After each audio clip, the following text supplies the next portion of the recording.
একটা কড়াইতে 2 চামচ তেল দেবো। তেল গরম হলে 4টে শুকনো লঙ্কা দিয়ে দেবো। লঙ্কা ভালো করে ভেজে নিয়ে তুলে রেখে দেবো। ওই একই তেলে আগে থেকে একটা বড় সাইজের পেঁয়াজ কুচি করে কেটে রেখেছিলাম, সেটা দিয়ে দেবো। পেঁয়াজ কুচিটা একটু মোটা করে কুচি করে কেটে নিতে হবে, নইলে ভাজার সময় বেরেস্তা হয়ে যেতে পারে। 1 চামচ আগে থেকে কুচিয়ে রাখা রসুন ওই পেঁয়াজের মধ্যে দিয়ে দেবো।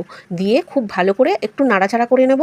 তারপরে 1 চামচ আদা কুচি আগে থেকে কেটে রেখেছিলাম, ওই আদা কুচিটা ওই পেঁয়াজ আর রসুনের মধ্যে দিয়ে দেবো।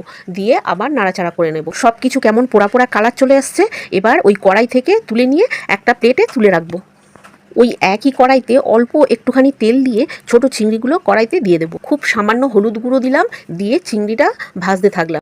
চিংড়িটা এতটাই ছোট ছিল, মাথা লেজা খোসা কাটা যায়নি। আর শিলে বা মিক্সার জারের মধ্যে পেস্ট করে নিলে এতে কোনো অসুবিধাও হবে না। আগে থেকে ভেজে রেখেছিলাম আদা রসুন পেঁয়াজ। এবারে ওই আদা রসুন পেঁয়াজ ভাজাটা কড়াইয়ের মধ্যে দিয়ে দেবো। এবার স্বাদ মতো লবণ দিয়ে দেবো। সব কিছু একটু কালচে কালচে কালার আসলে তখন কড়াই থেকে নামিয়ে একটা পাত্রে রাখতে হবে। সব উপকরণ খুব ভালো করে ভাজা হয়ে গেছে, আর কেমন কালচে হয়ে রঙটা চলে আসছে দেখুন। এবারে একটা পাত্রে রেখে দেবো, দিয়ে ঠান্ডা হতে দেবো। একটা মিক্সার জারের মধ্যে উপকরণগুলো সব দিয়ে দেবো। খুব ভালো করে মিহি করে পেস্ট করে নিতে হবে। দেখুন এভাবে একদম মিহি করে পেস্ট করে নিয়েছি। একটু সর্ষের তেল দিয়ে দেবো।